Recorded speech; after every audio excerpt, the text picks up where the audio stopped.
Hello అండి. ఇవేంటో మీకు తెలుసా? ఇవి గుర్తుకు తెచ్చుకోవాలి అంటే మనం చిన్నతనంలోకి పోవాల్సిందే.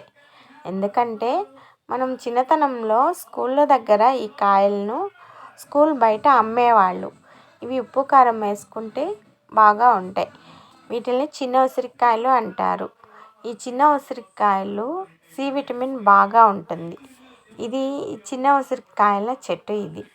ఈ చెట్టుకి ఈ కాయలు బాగా గుత్తులు గుత్తులుగా ద్రాక్ష గుత్తులుగా కాస్తాయి.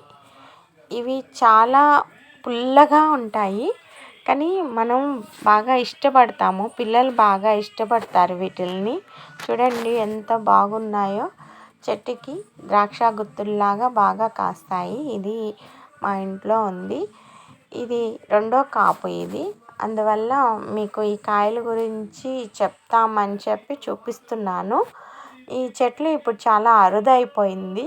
ఎక్కడ కూడా కనిపించడం లేదు. ఇవి మార్కెట్లో అమ్ముతున్నారు కానీ అంత ఫ్రెష్గా ఉండడం లేదు. అయితే మన ఇంట్లో అయితే చెట్టు పెంచుకోవచ్చు. బాగా కాస్తుంది. 1 సంవత్సరానికల్లా కాపు వచ్చేస్తుంది. చూడండి కాయలు ఎంత బాగున్నాయో. మన ఇంట్లో మన చెట్టుకి మనం కోసుకొని తింటే చాలా బాగుంటుంది. చూడండి చాలా బాగున్నాయి కదా.